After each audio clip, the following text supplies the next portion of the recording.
Today we are going to be talking about BIND9, our authoritative DNS for our subdomain. Hello and welcome back to DK's Lab. This is DK. Today we are going to be talking about BIND9. So we are going to install BIND9 and configure it.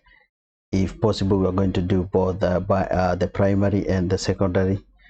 Then if it will not be possible or the video get longer, then we'll do the primary and do the secondary DNS later. So without any further ado, let's go ahead and get started. So here I got my two VMs. The one on my left is the primary DNS, the 7.3, and I have 9.3, which will be our secondary DNS. So the command we use to install bind is after install bind, then we're going to install BIND9 utilities, the documentation for BIND9, and we're going to install DNS utilities so that we can use commands like dig and ns lookup. So let's install this one and say yes.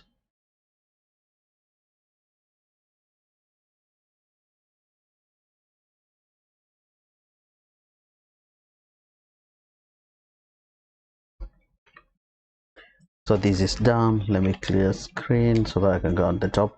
So now it's time to start configuring our DNS, BIND DNS 9. And the first file I'm going to start with, this is not a must you configure or you change the settings, but for me I'm going to change because I'm only using IP version 4, so I don't need to enable version 6. And the file is default named. And if you go here on the last line, then we need to add after bind, into add space, then -4, so that restricts this configuration just to work with IP version 4. And then to save this file using nano is Control X, then you press Y for yes, enter. And after that we need to restart our DNS and make sure it's working with those configuration, and we need to check status with the status. Come on, and so far we good. So let's clear. And now after that is set, now we are supposed to go ahead and now configure the other files, and all the bind files are stored in etc bind, and all the files start with named, the word named. So it's name.conf dot the file name, and the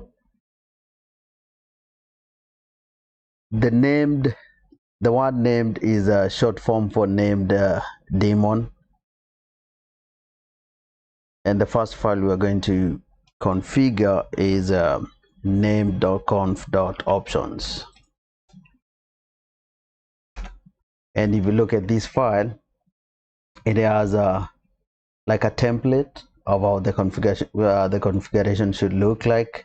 So I'm going to remove like everything on here and replace with my configuration. And here is my configuration. So I've reused most of the comments that were on the original file. So I've added my ACL, which I call it trusted, and this will include all the hosts and the networks I want to send their queries or their queries to be answered by this DNS. So I got my local net, and I got the IP address of this machine. I got the IP address of the secondary server. Then I got all my networks, the ones that I want to be able to query and to get a resolution from this server. If you see, I've allowed recursion, and I've allowed it only to the ACL trusted. Then I'm listening on the local net for this machine and the IP address of this machine. I'm not allowing transfers because I'm going to use transaction key to transaction signature key TSIG to control my transfers, and I'm allowing queries all to be coming from trusted. And that's all for these, except forwarders. I'm using my local DNSs. If you remember last video, we installed a Pi-hole. I'm putting both my Pi-hole DNSs as my forwarder, so anything that is not authoritative to this DNS, then forward it to the Pi-hole. Then the Pi-hole will decide where to forward that query to. And that's all. So we control X, Y, and enter. And with that, then the next file now we need to configure is the local file. And what the local file does is it stores the zones, the zone file. So we're going to define the zone files for the zone name, where it is stored for our DNS. So to edit the local file, we are going to access again bind9.conf.local and enter. So this is the file as it is. So we are going to replace all this configuration with our new configuration, and our configuration will look like this. Let me reduce the screen a little bit. So we are defining two zones. One is a reverse zone and the other one is a forward zone. And what is a zone? A zone allows us to manage and control DNS records for our subdomain.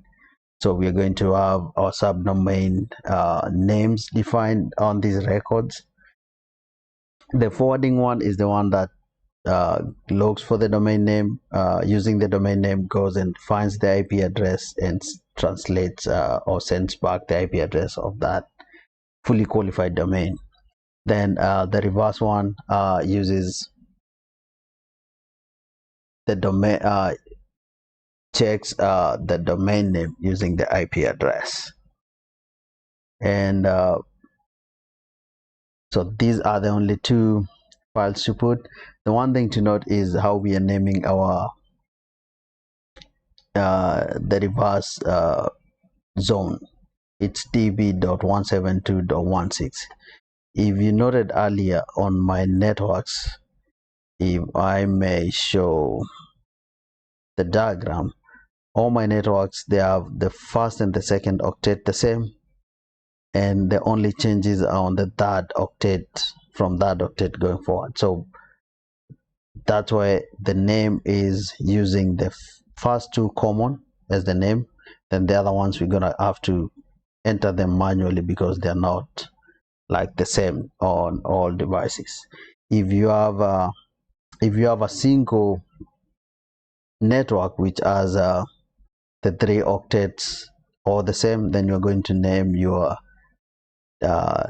reverse zone as 172.16. whatever your third octet is.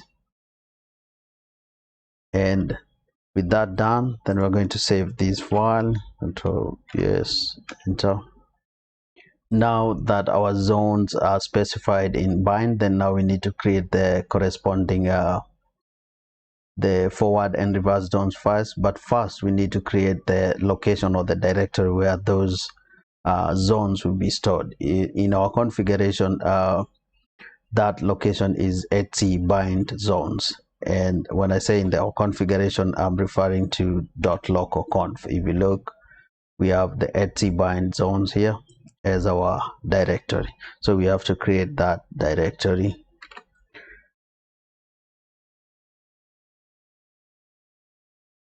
And there we go. So with the directory created, then now we are going to create the two files.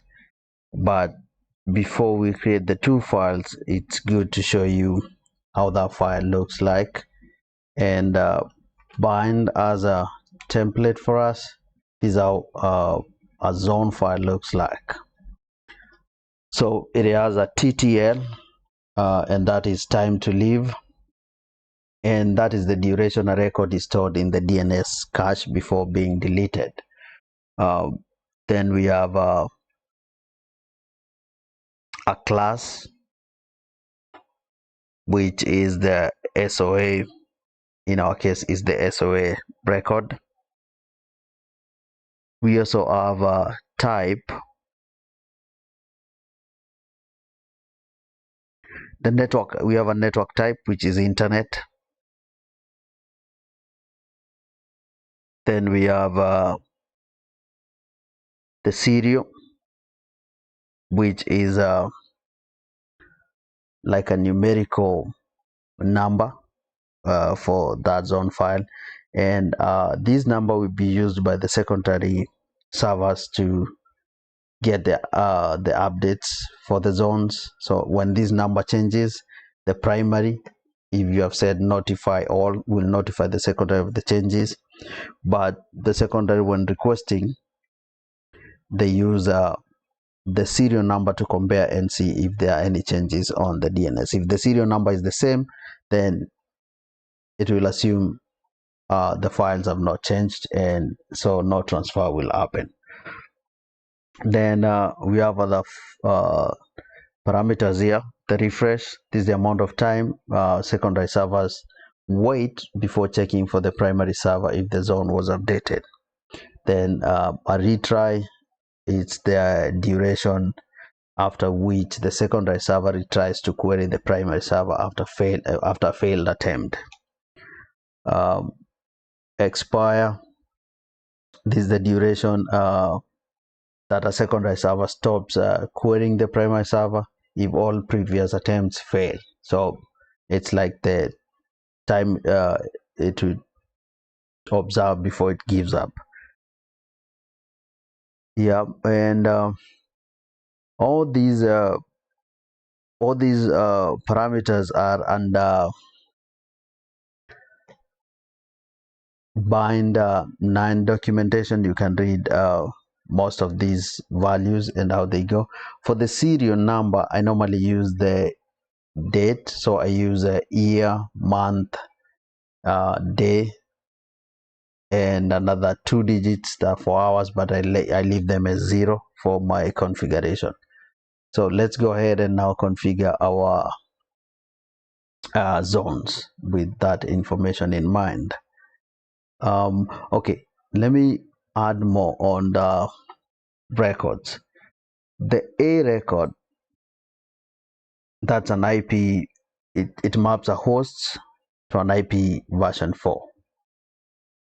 AA maps an host to IP version 6, the quadruple A's. And then we also have the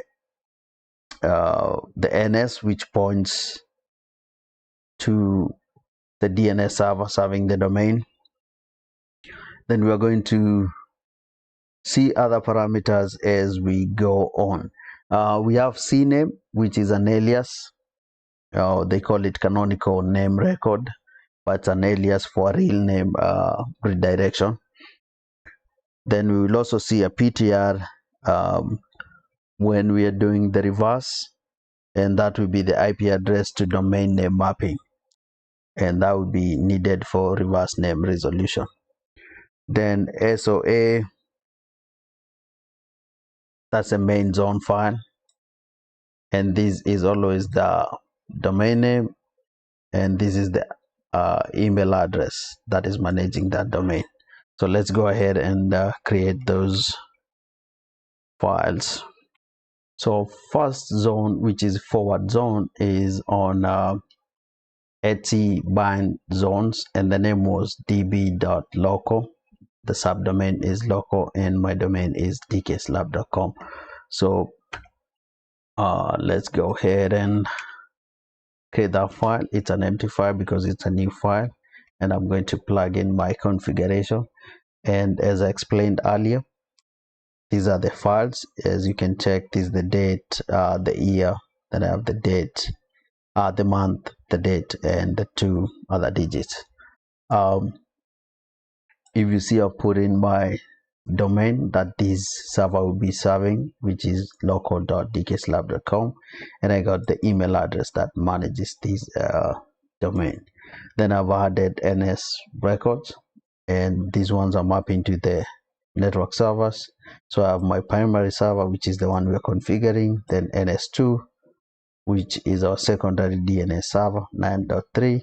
Then I have my Pi-hole first instance and my second one. Then on the A records, I'm mapping these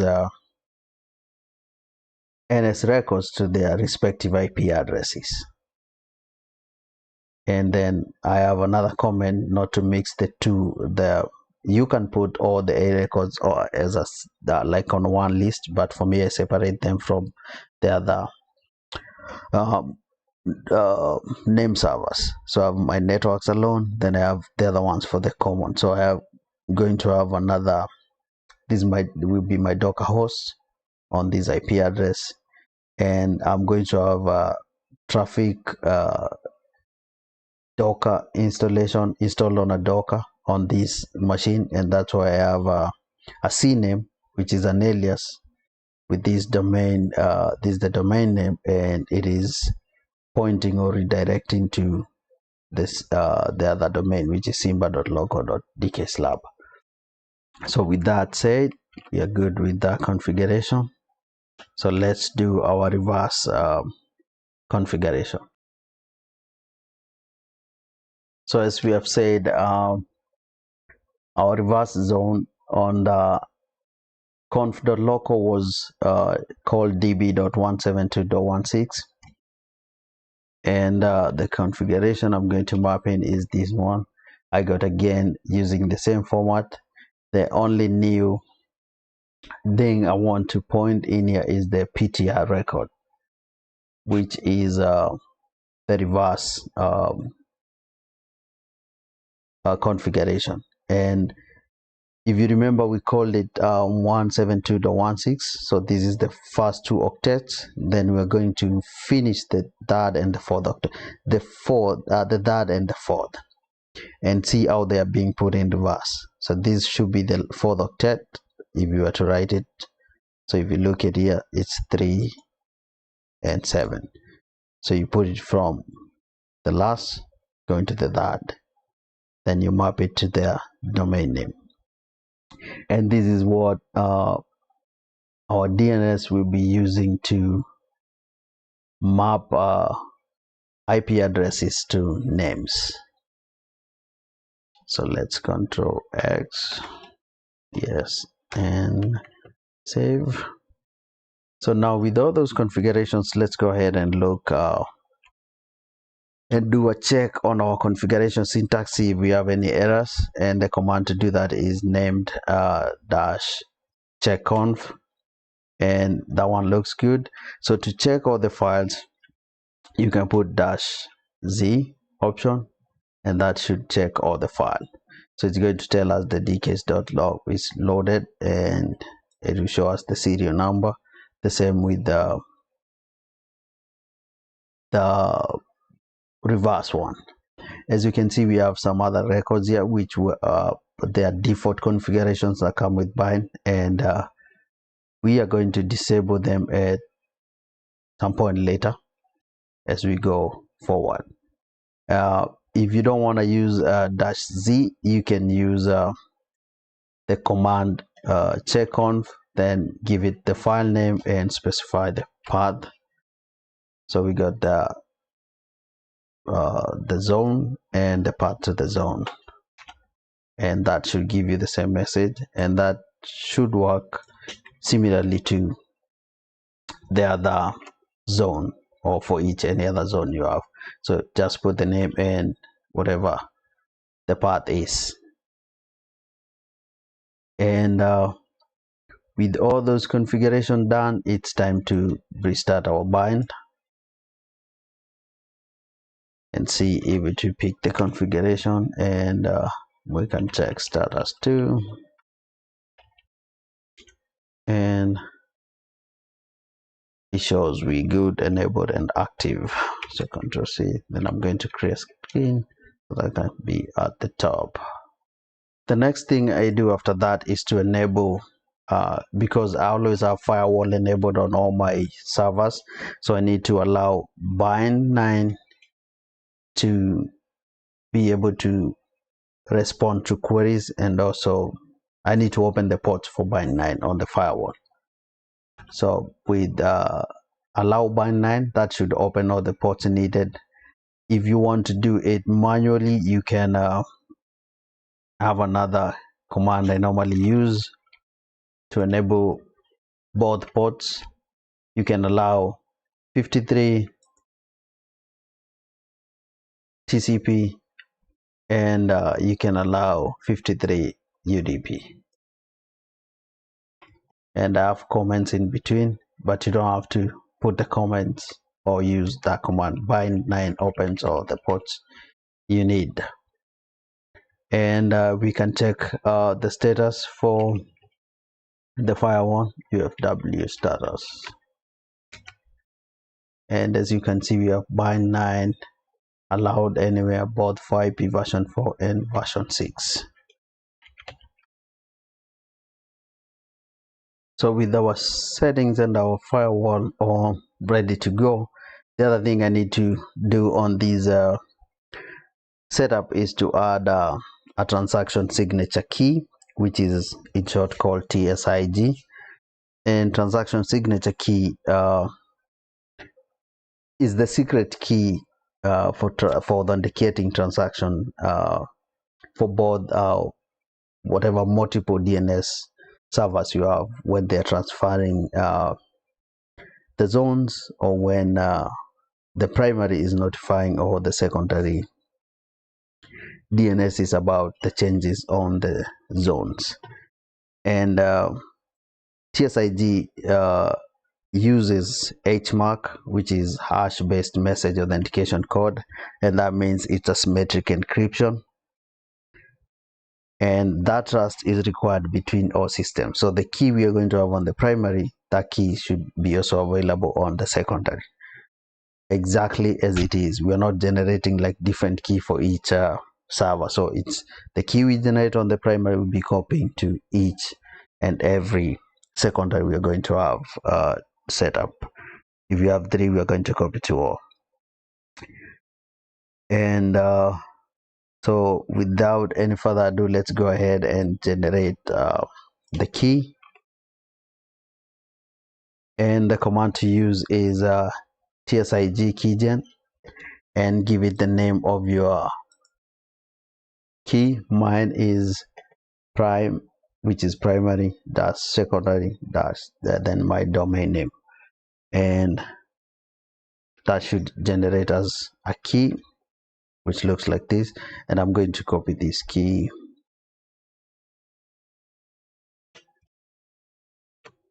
because I'm going to use it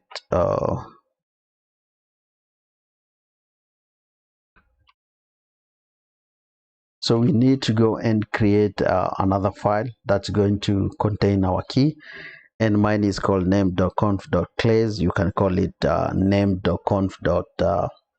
Remember, this is like the standard naming of the conf up to that file, then you add the other name at the end. So you can call it .keys.tsig. The name doesn't matter.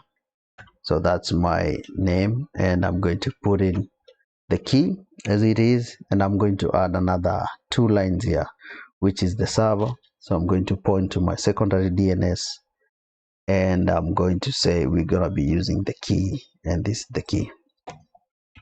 So let me go ahead and get the space out, and that should be good to go. So save, and once you have that saved, now we need to add or we need to let bind know where our key is.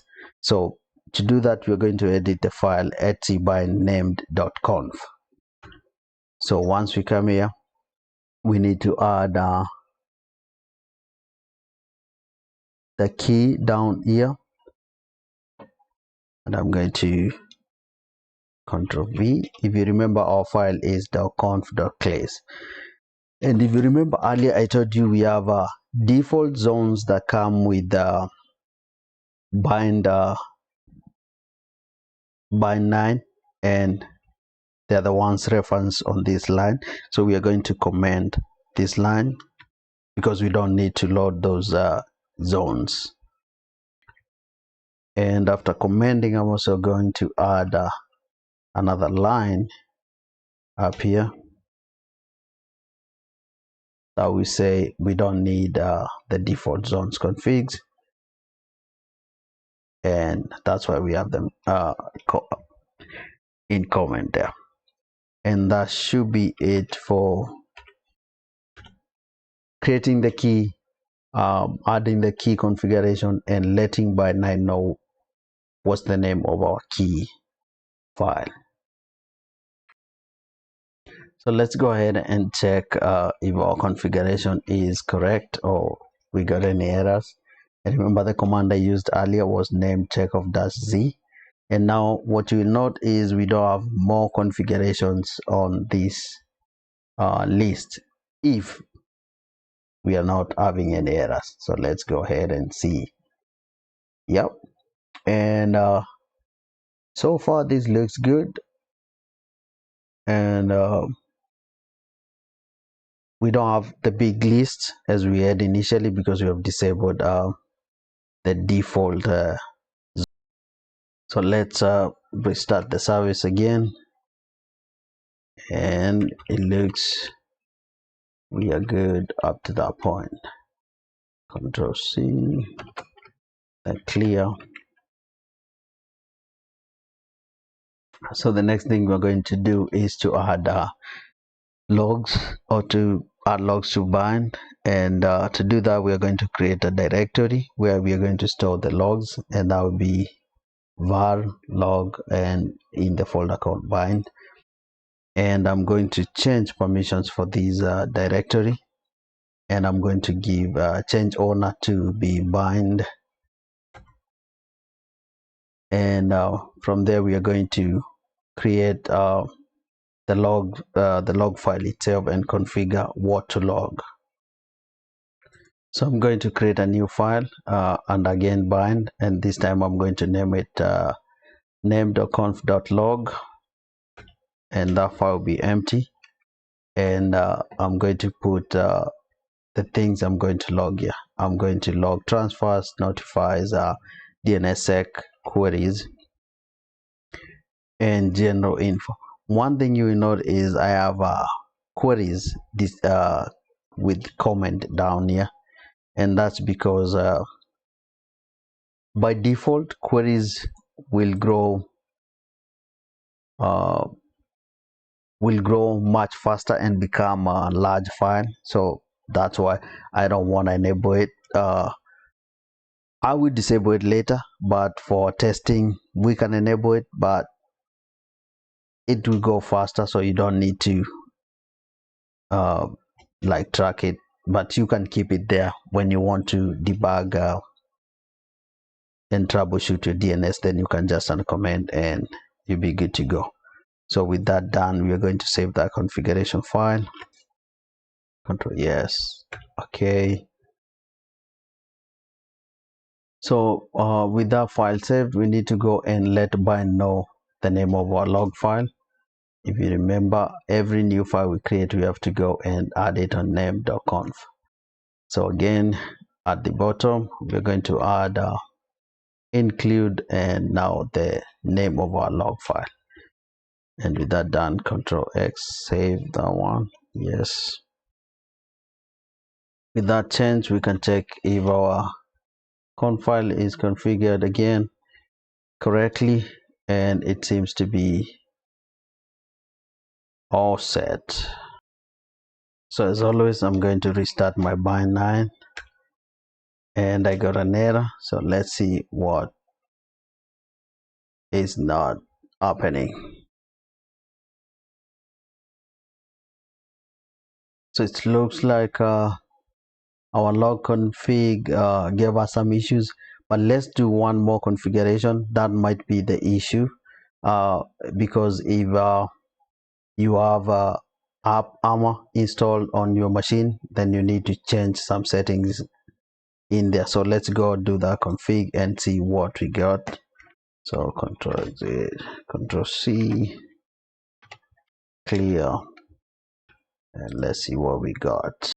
So, and it's yes, I've done a quick Google search and I can see by default writing files to the var log bind would be allowed by the app ARMA security system. So to work around this, then we will need to update the Ubuntu app ARMA profile for named BIND9. And to do that, then we're going to edit this file, and we need to go and add we come to this section, which is the bind section, and we need to add 2 lines immediately after the last one, which is var. After this line, so enter,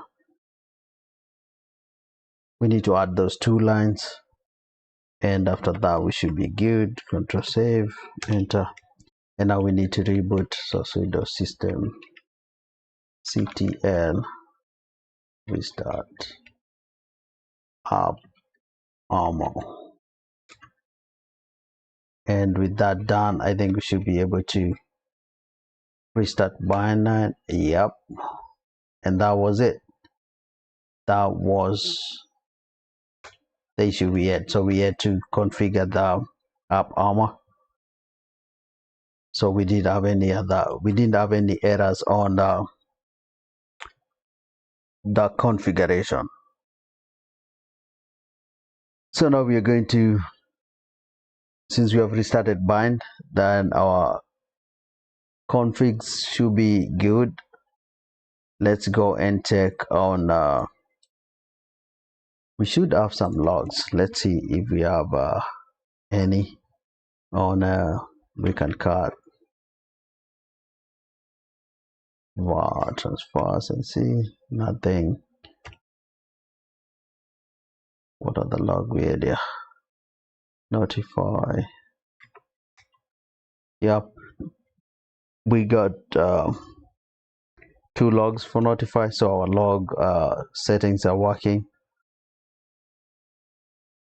So to test the transfer, we can do something that does not exist. We can do a dig at 172.16.9.3, and we can do a full transfer a XFR, and let's do funny thing in here to give us errors. And if we see transfer, so I think the transfer will have a log when it is a transfer is successful in that case. So for the errors, I think we had somewhere we were logging them. No, I did not. So let me go check general, and yeah, we got some logs in here. All zones loaded, running, title, resolving DNS key 9.2. All right, yep, so we good with that. And we had let's go ahead and enable our, what do we call it, let's go ahead and enable, what is the log file, name.log, and I'm going to remove comments on this line and Control X, yes, and I'm going to restart BIND9, and that should be okay.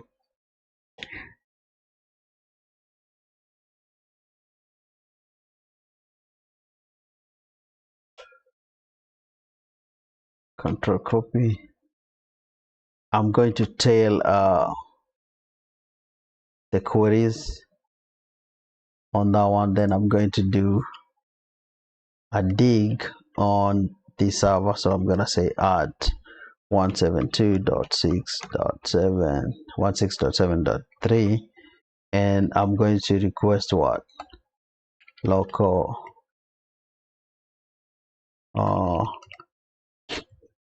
let me see, ns1 dot local dot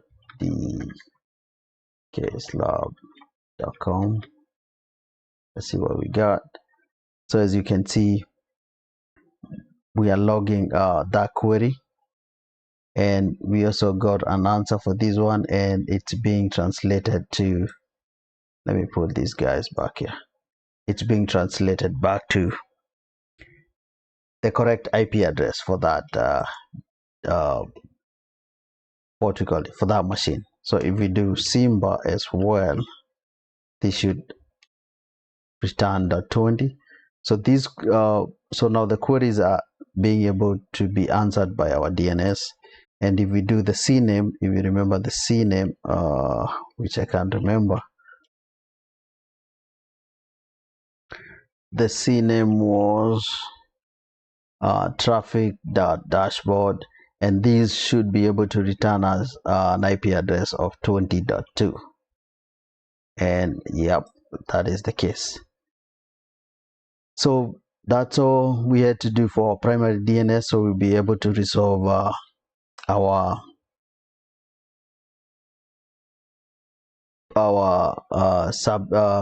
subdomains names from the primary. So in the next video, we're going to install we're going to complete on the secondary DNS, and once we are done with that, we are going also to connect our Pi-hole to be able to send all the local queries to these two guys. So that video is already long enough, so I'm going to stop there. Then see you on the next one as we do the secondary DNS and as we link these DNSs to the Pi-hole. So if you found this helpful to you, please go ahead and subscribe, hit the like button, click on the notification bell so that you may know when we upload the next video. So thank you so much. Be blessed. Bye.